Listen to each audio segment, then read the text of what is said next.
This morning, we're going to continue down through this journey that we've been on. Such an interesting and intriguing journey as we... Oh, it's fine right there. It's fine right there. Thank you. The kids are probably bouncing off the walls waiting on you, Brian, so you're good, man. We started a couple of weeks ago trying to look through and to walk through the Bible as this big story. If you were able to be here a couple of weeks ago, you probably remember trying to go through all 66 books of the Bible in 50 minutes. We made it in 55, which was close, but we were able to do it. But just trying to walk through and remember the big stories. And so what we're doing now is we're just on this long journey as we go through. Last Sunday, we started with looking at Genesis 1 through 11. And so we talked about these big stories about the creation, about the fall of man, about the rise of the floodwaters of Noah, and then the separation of nations. So if you remember those big movements that I made, that's intentional. Hopefully it'll help you guys remember some of those. But that's Genesis 1 through 11. And so today what we're going to be looking at is we're going to be looking at Genesis 12 through 50. Now that is a lot of stuff to cover. And it's actually too much to cover in an informational setting. And so I thought that this week we would approach it a little bit differently. And so I'm going to tell you a little bit about what we're going to do. Just kind of the reminders. There's 66 books of the Bible. There's 39 in the Old Testament and 27 in the New. That the Old Testament is broken up into these huge categories. There's five books in the Torah. There's 12 in the history. There's 5 books of wisdom, 5 books of major prophets, and 12 books of minor prophets. And we started in the Torah, and we're still there in Genesis. If you struggle to remember the order of those first 5 books, a little acrostic that I like is God equals love and not death. God is not here. He did not create us just so that we would suffer and die, but He's here for love. And so if we take that GELND, it reminds us that the order of the books is Genesis, Exodus, Leviticus, Numbers, and Deuteronomy.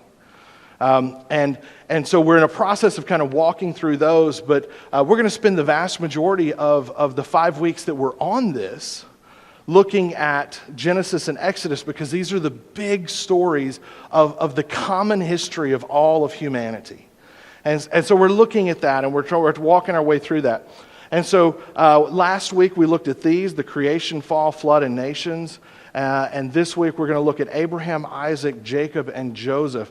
And just so that you're aware, this is Abraham is the father of Isaac, is the father of Jacob, is the father of Joseph. And so it's just 4 lines of lineage. This is some funny pictures I put together just to kind of help remember this. Abraham is the father of nations. We'll learn a little bit about him today, but we just kind of vision him as this old grandpa-looking guy. And if you are an old grandpa, then I'm sorry that it looks like you. But anyway, then you got Isaac was the promise. God tells Abraham that your descendants will be as many as the stars in the sky. And so when you've got the father, this grandfatherly looking guy, Abraham, when we think about Isaac, we think about the stars in the sky, and he is the promised son. And one of these stars comes down to heaven, and that is Isaac for Abraham and for all of us. Jacob is kind of the baby face, so I used a baby there. The story of him is that he's got a brother that's got really hairy arms, apparently, by the story that's in the Bible, and he's got this baby face, but he receives the undeserved blessing. And so something that we're going to talk about a little bit today. And then when you get to Joseph, Joseph is the lost who became the protector. And I've got this multicolored coat. You might know the story of Joseph as the Joseph and the Technicolored dream coat or something like that. Sorry, I'm not a play guy, so I don't remember the names of stuff. But there's this multicolored coat, and it's a story that we're going to kind of walk through a little bit today. But what I want to do is in an effort to be impactful, hopefully, with this story, I'm gonna tell it as grandfather Abraham. Now, a little bit of historical accuracy, just so that you don't get lost within this, is that Abraham actually had already passed away by the time his first grandchild arrived. So he wasn't actually there So just so you know, I'm going to tell as if he's telling the story of his son and his grandson and his great-grandson, but he wasn't actually there. So I just want you to be aware of that from the historical accuracy standpoint, but I'm hoping to get the stories across to you. And so Amy told me I really should, since this week is Halloween, I should have dressed up the part of Abraham, but I'm just not big on wearing wigs and fake beards. And so my gray beard will have to be enough for you. But this is kind of the story that we want to look through today. And so I hope that Abraham's story and the story of Isaac and Jacob and Joseph will impact you the way that they've impacted me. So here we go.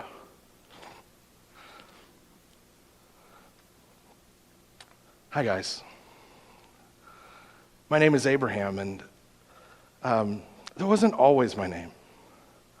You know, I grew up in this foreign country from here where I'm living now, and it was this city called Ur. It was right on the Tigris and the Euphrates, and it was incredibly fertile, and we raised crops and we raised animals, and my dad, Terah, was really, really wealthy because of this. But there was some prompting within him. There was something within him that led him to desire to move. And so when I was about 40 years old, he grabbed me and my brother's son Lot and this woman that he had chosen for me to marry. Her name was Sarai, and he moved us up to this city named Haran, and we didn't understand it then. He kept referring to the fact that the Lord had told him to do this.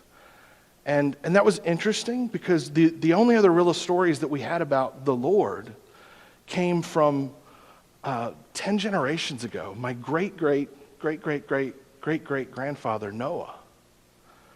And the Lord had spoken to him and told him to build this big boat. And he loaded it with animals, and there was this flood, but that was like 500 years ago. And so my dad, Terah, and our little small tribe of people, we sold everything we had there in Ur, and we moved to Haran. And God blessed us when we were there. The Lord showed up and did things for us and let us know. But after being there about 60 years, my father passed away. And when that happened, for the first time ever, I felt alone. But I also, for the first time, heard from God himself. He came down, he met me, he spoke to me. And it was really odd. It was really weird because what he told me was, you know, my name used to be Abram because my dad really, really hoped that I would grow up to be a great father. And so Abram was just that. It was the name good father. And my wife, Sarai means good mother. And our parents had this dream of us being that. But yet, up until we were 100 years old, we had no kids. And so it's terrifying that God says he's going to give us this thing, and yet we waited. And we waited. And we waited. And you know, I don't know if you've ever experienced this, but for Sarai and I, it was difficult. It was difficult because we were sure God had given us this vision. We were sure he had told us to do this thing. We were sure that he had called us to be great parents. And yet there were no children. And so Sarai did something that I agreed to. And she had a maid there in the house that helped her, and she said, you know, if I can't have a kid my own way, then Abram, you deserve a child. Your father prepared you for this. You deserve a child. And so Hagar, her maidservant, and I had a kid, and I loved Ishmael. He's a good kid. He has a lot going for him, but there's something that's off in that. There's something that was just different and wrong and broken about the way that he came in. And it's not his fault. It's not his fault that he's not the one that God promised. I think the most that I've learned out of being around Ishmael and being around Hagar is the fact that even when God doesn't cause what we're going through, when we don't follow his will, it doesn't mean that he doesn't bless what's happening or that he can't bless what's happening. And so, a few years later, when Ishmael was just a young teenager, this angel showed up at our house again. And this angel told us God hadn't forgotten his promise, that we were going to have a kid. And my wife, Sarai, just laughed. She was 99 at the time. I mean, I don't know many 99-year-old moms, but she laughed, and for that, she wasn't allowed to speak for the whole time that she was pregnant. And because of that, we got our promise finally. Out of the stars, God told us we would have as many descendants as there are stars in the sky. And out of that, this star came to earth, and Isaac was born. Now, that led to some real struggles with my family. Because I had this one son who I love, who's a kid after my own heart, who is part of my life. But all of a sudden, Sarai begins to get jealous. There's this other boy, there's this other woman that I've known, and there is the problem with that. And so eventually, God tells me it is okay to send her away, that he is going to bless her and her descendants, and it's going to be okay. And so with God's blessing, that's what we did. Now, I can make it sound like I've always willingly followed God's plan, but that's not always true either. There came this time in my life where there was a famine in the land of Canaan where we were living together, and we went down to Egypt, and in the process we came across this Pharaoh who really, really thought Sarah was beautiful.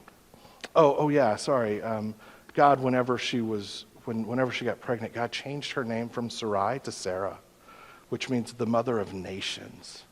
And he changed my name from Abram to Abraham, meaning the father of many. And so God has given us these promises, but back to the story, we were in Egypt, and the Pharaoh really thought Sarah was beautiful. And I didn't handle that well. I can be jealous sometimes, and I was afraid and pretty selfish in the process that Pharaoh wanted to take her as one of his wives, and I was afraid that if he knew that we were married, that he would kill me and take her anyway. And so I lied to him and told him that I was her brother. And that's a weird thing to do, I get that. But I as a brother, I could be her protector, and I could refuse the right for her hand in marriage. And so I did that. And then later, the Pharaoh got really angry when he figured out what was going on, and he kicked us out. But God still cared for us. Like I said, I don't always get things right. And so probably one of the most pivotal stories in my lifetime. And, God blessed me with a long life.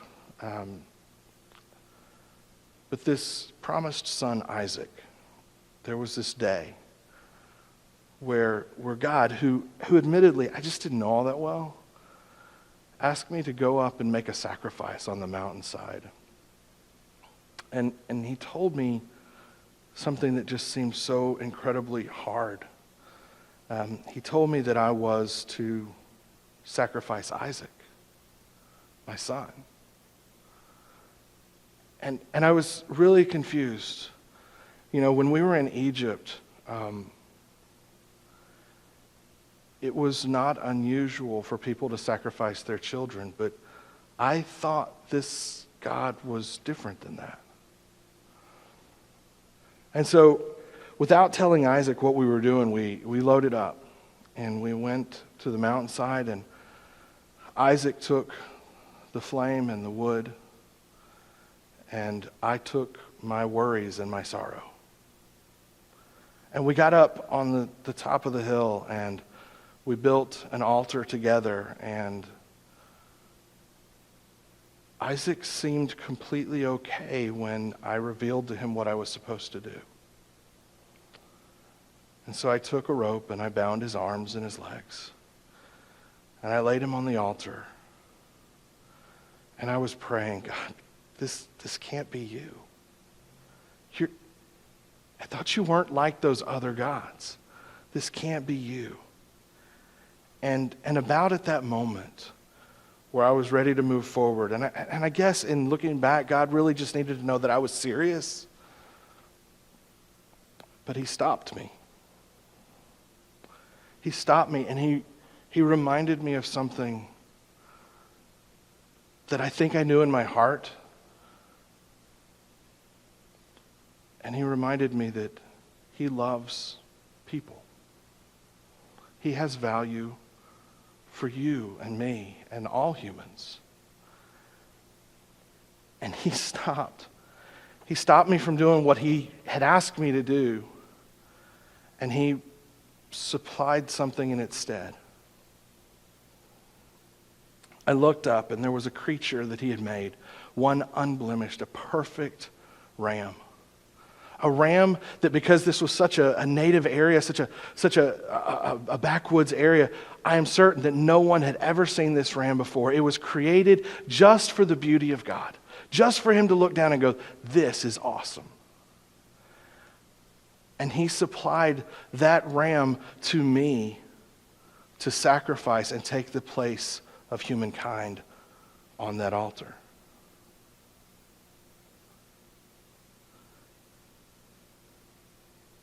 He didn't want me to have to give up my life and my promise. He didn't want Isaac to go away. He just wanted to know that we were serious. And he was willing to give up a perfect ram, a beautiful ram that had never done anything wrong, that didn't deserve to die. He was willing to put that on the altar so that my son Isaac could live. And I tell you, that day transformed me. That day changed me because I truly, truly, truly began to see that the God who called me, who loved me before I even knew his name, who cared about me and called me to spread his love in the world, that he really did love me. And that he really did love humanity. And so at that moment, we made the sacrifice for this ram and we celebrated, because we celebrated that God is the one who gives life, not takes it. And so we got back to camp and I began to think about Isaac's life and where I wanted him to go. And Isaac, we went and we sent for a wife for him, and he had this beautiful wife, Rebecca. She was awesome. She was someone who wanted to serve. There was this really cool story about how our friend found her. He took his camels on this long journey back to Ur, back to where I was from, and in the process found this girl who was willing to serve him and to care for him. She was willing to feed camels, and I don't know how much your camels drink, but my camels drink a lot of water. And she had to dip into the well and fill this well, 400 or 500 gallons of water for my camels, and she did that. And it didn't hurt that she was beautiful, and that her father knew who I was, and that in the process he was willing to allow for Rebecca to come back here and meet Isaac. And they married, and they had a good life together, and they had 2 boys. There was Jacob and Esau, and Jacob was a lot like Isaac, and they thought a lot alike, and they were a lot alike. They loved hunting, they loved going out and doing rugged things, and Esau was just this burly guy, and he was awesome, but Jacob was a lot more like his mom. He enjoyed keeping around the house. He enjoyed staying clean, unlike Esau. He enjoyed the lighter things in life, and he was a good kid. But there was this time when Isaac was getting older that that it was time for Isaac to give his blessing to his son. And the way that typically works in our family is the oldest son gets the blessing. And Jacob and Esau were twins, but Jacob was born like 30 seconds ahead of, Esau was born like 30 seconds ahead of Jacob. And so it should have been Esau's right, but Esau lost that. He kind of threw that away. He chose to feed his belly over fulfilling his destiny. And you know, along my path, I've known a lot of people like that who go after the daily joy rather than thinking about the long term. And so, but God still showed up. You know, Jacob didn't deserve the blessing, but he received it. And when he received it, he actually did some great things with it.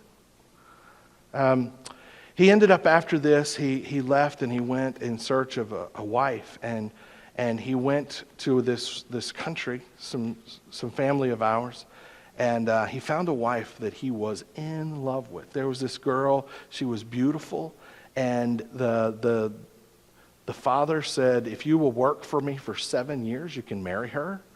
And he agreed to that. And so he went and he worked for him for 7 years. And after that, he was supposed to marry Rachel. And customs are different. And so I don't know what your custom is, but the women are veiled completely during the ceremony. And then you go back to the tent to seal the covenant. And it wasn't until after the sealing of the covenant when her veil was taken that I realized that Laban, her father, had actually sent me the wrong woman. He sent me his oldest daughter, Leah, which was not the one I loved, the one my son loved. And so there was this, what do you do with that, right? There's this brokenness, there's this weirdness that's going on. And so to Jacob's credit, he said, you know what, I still am in love with Rachel, and so I still want to marry her. And Laban said, okay, that's fine. You got to work for me for 7 more years to do that. And so he did, and he ended up marrying Rachel. And Rachel was definitely the one that he loved. And I felt really bad for Leah in this process because Leah was a good woman. But she always knew that she wasn't the favorite. And yet she gave Jacob many sons. Gave him 6 sons. And that's a big deal. That's a big deal in our culture, to have a son that's going to carry on the lineage, that's going to carry on the farm, that's going to carry on everything. But Rachel couldn't have children. And so Rachel did a lot like my wife, Sarah, did. Twice, she gave a maid to her husband, and he had kids with them too. But it was never the same. It was never the same. It was kind of like Ishmael and Isaac, where I love them both and they're both my kids, but there was only one that was chosen. And so Jacob had a son, and it was his 12th son, and his name was Joseph. And Joseph was a blessed kid.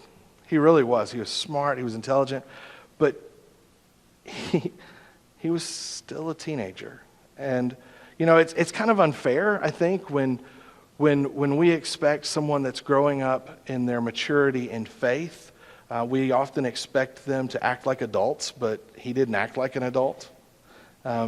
He acts like an immature teenager with the maturity in his relationship with God. And so it's just a different category, but God gave him this dream about being a leader. And his immaturity, he actually went out and told his brothers that they were one day going to bow down to him. Now, I don't know if you've got siblings, and if you've got older siblings, but if you tell them that one day they're going to worship you, that's probably not going to go over well. And it didn't for him. It didn't for him. His older brothers tried to figure out how they were going to get rid of him. Thank goodness his oldest brother, Reuben, said, well, you can't kill him. You can do anything else, but you can't kill him. And so they ended up selling him into slavery and then telling their dad that he had been killed by a lion. And they took and bloodied up his beautiful coat. His beautiful coat that was the colors of the rainbow, all the colors of the rainbow, which was a very interesting thing because they were all the colors of God's promise that he made to my great-great-great-great-great-grandfather Noah. That there will come a time of cleansing, and it's not going to look like this again, but I'm going to care for you. And no one could have expected at that point in time exactly how that was going to work out with Joseph, especially once he got sent down to Egypt. But he had this series of events that led him to become quite powerful in Egypt. Powerful enough that when our country of Canaan went through a famine again, Joseph revealed who he was to our family. And he moved our entire family there, and the Pharaoh promised to care for us always. Now the story continues down that it didn't always go that way. But whether it was my brokenness, Isaac's brokenness, Jacob's brokenness, or Joseph's brokenness, God was always faithful to us. He was always faithful to walk with us, to be with us, to carry us in those times where we could not carry ourselves. He was always there to follow through on that promise. That promise that said, human life is worth something.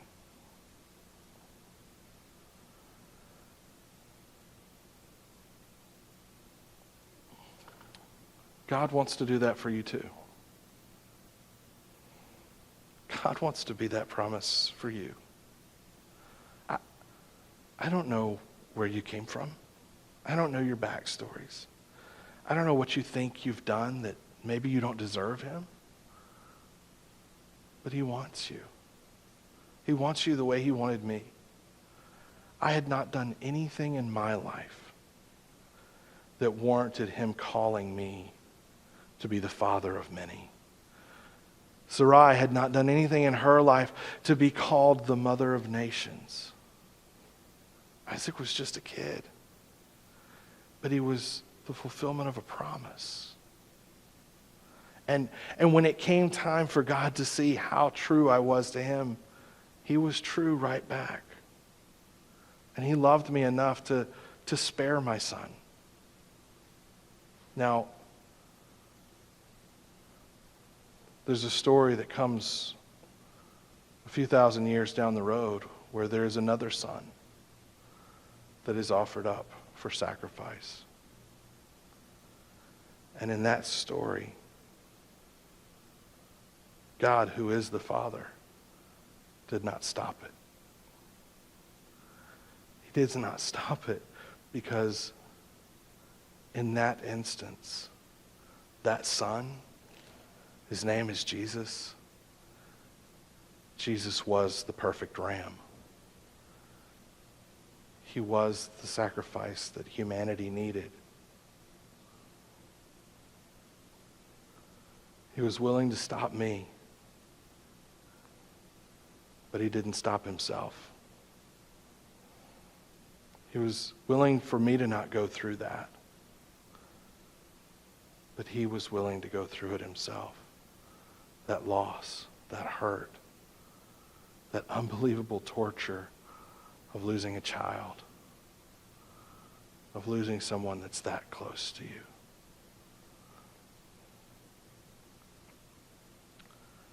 And that's why he changed my life. That's why I have the strength to be here in front of you and to share this story.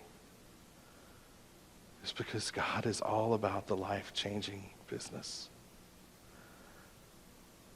He's all about walking with you, being with you, caring for you. And it doesn't matter where you've been. It doesn't matter what you've done. Are you going to get it perfect from the moment he calls you? No. None of us do. I can't tell you how many times I got it completely and utterly wrong. but he still loved me. And when I stopped and I looked at him and I said, God, I goofed up again. He said, I know. It's okay. You're back now. And I know that he'll do the same for you.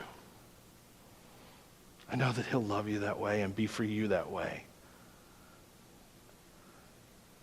And so this morning as we close, I just want you to know that he's here for you. He loves you. He cares for you. He's watching out for you. And I want you to know that it doesn't matter where you've been.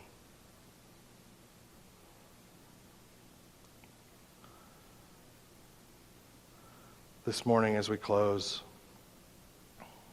I'll just invite you, if you want to take some time to pray this morning, we would invite you to do that.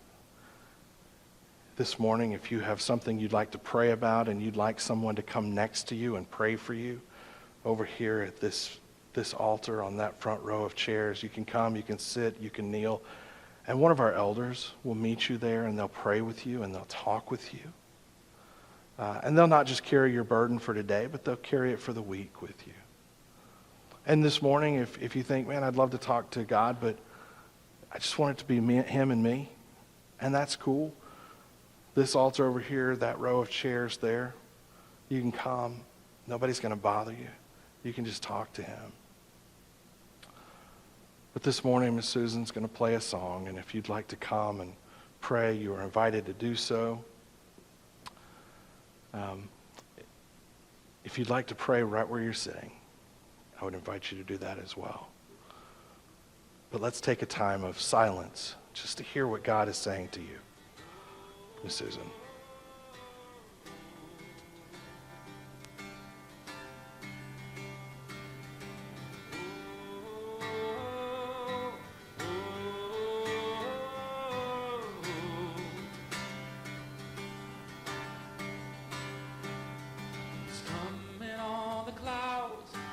Kings and kingdoms will bow down.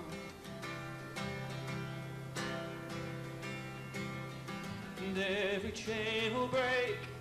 His broken hearts declare his praise. But who can stop the Lord Almighty? Our God is the Lion of Judah. He's roaring with power and fighting our battles. Every knee will bow before him.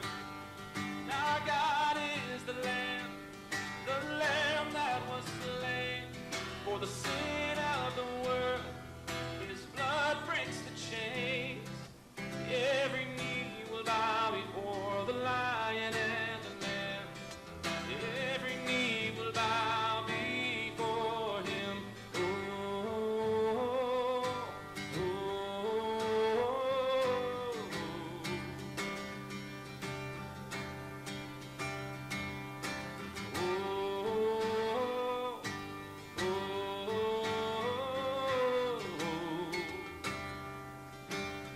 Open up the gates. So open up the gates. Make way before the King of Kings. Our God is here to set the captives free. For who can stop the Lord Almighty? Our God is the Lion of Judah. He's roaring with power. He's fighting our battles. Every knee will bow before him. Our God is the Lamb that was slain for the sin of this world. His blood breaks my chains.